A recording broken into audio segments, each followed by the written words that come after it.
Hello everyone, it's Crystal Ether here. Today's video ranks Oscar's 4-star cards in Helios Rising Heroes. Brad's right-hand man has had an uphill battle in obtaining event versions for much of the game's early life, but his fans have been eating quite well between his two most recent 4-star cards in the past few months. Unsurprisingly, Oscar's only got a single 4-star Passion card, but has quite a few Brave cards. I see he's taking a cue from his master. Only the 4-star cards released up to this point will be considered and will be ranked at max limit break potential to account for skill cooldown reductions, as usual. Rankings follow the on-screen rules and will only be tiered for that character only. An S-tier Oscar is not always superior to an A-tier Ashe. Before we begin, I want to state that these rankings are based on my own reasoning and should not be taken as an absolute, nor is there a significant difference between cards within the same tier in most cases. Please exercise your own judgment when building teams and note that no card is considered unusable, even if they are given a very low rating. At the end of the day, play how you like. You don't need to follow the meta to progress in Helios Rising Heroes. As always, whether you're joining me here or from an annotation of your choice, let's get started.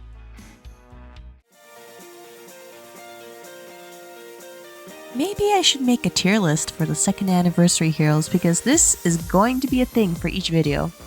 Except for the 12th Robins. Joking, maybe. 2nd anniversary Oscar carries the core offensive buffs that ramp up quickly with the soul mechanic, though his BP generation effect is about 10% BP gauge at most, too small to matter. The damage length this Oscar carries is a welcome addition with how easy it is to maximize critical rate these days, but unfortunately Oscar himself lacks a lot of support-oriented frames in his library. Maybe if you're feeling lucky, this card might show up in your free rolls during the current half-anniversary event. Following the Oscar hype train is his Halloween Gacha version, which is basically a slightly altered version of his 2nd anniversary skill kit as a side grade. The cool attribute, let alone for South, desperately needs someone like Halloween Oscar, but considering this hero alone, this card stands out from Oscar's many mediocre versions in his roster for his simple effectiveness.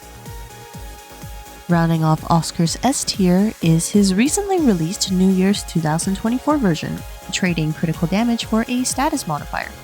Not the greatest laws as there are frames that can cover this stat, but as a welfare, he's pretty good. His freebie status also means that players can eventually max him out in a rerun, though it's too soon to say how strong cards will be then. Keep this card in mind when considering offensive support fillers and it won't disappoint.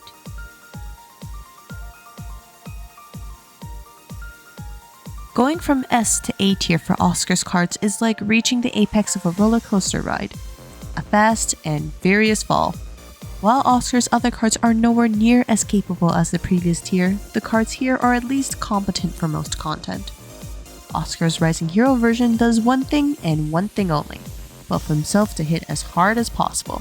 He'd be cracked if this was back in 2021 or so, but current meta means that he's just a beatstick that's best for the sub DPS role due to his 100% uptime. He does have potential with stacking buff interactions, but otherwise won't be as useful as the most recent welfares. At the very least, this version is the best DPS classed hero in Oscar's library, which isn't really saying that much. The 3rd anniversary version of Oscar is another Brave card, so put away Brad's notes please.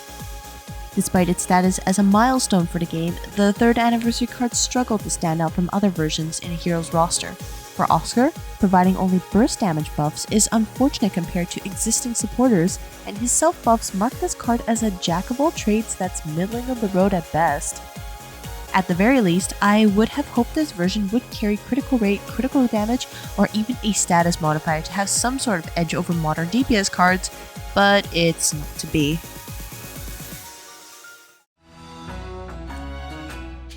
So, if Oscar's A tier cards are decent at best, the B tier cards are serviceable, but simply outclassed. His initial version finds his way here because the skill kit works, even if it's not very strong. The defense down debuff is fine alongside the middling skill damage he inflicts, but overall it's hard to justify this card as a DPS with middle of the road self buffs and an enmity passive that's difficult to activate without sacrificing a significant amount of stats otherwise. Choosing not to limit break this card also locks you out of his special cut stats, raising the level of support he needs to reach the ceilings modern DPS cards can reach in a single boss battle. so a player who plans to use this card will need to prepare accordingly if they want to make the most of this Master of None. Oscar's second event 4-star card has fallen hard but can at least claim to being unique with his one-turn stun. Marrying Nessa's Link partner is also hard to justify as many of Marion's better cards are support-oriented.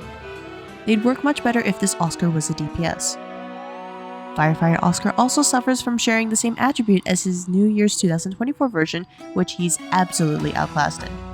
At least he's hot, figuratively and visually.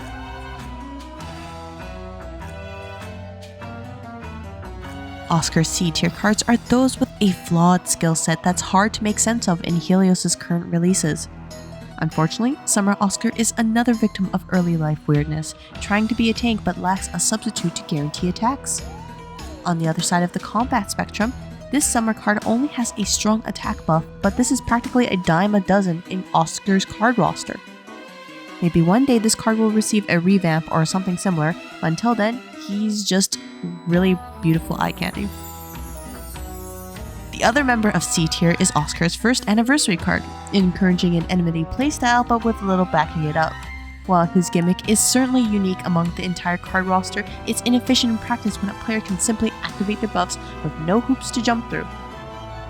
There would definitely be a case if this card brought an enmity buff to the team, but as this isn't the case, it's hard to recommend anything good about first anniversary Oscar in gameplay. Oscar has been one of the underdogs in Helios Rising Heroes, but his recent releases have elevated his cards from hot but decent at best to absolutely amazing. I'm hoping that he'll get some DPS cards to balance out the abundance of supporters in the upper tiers, especially as most of his card roster lags behind modern standards. That's all for this ranking session. If you enjoyed the content, please consider subscribing to the channel. Otherwise, I'll see you all in the next video.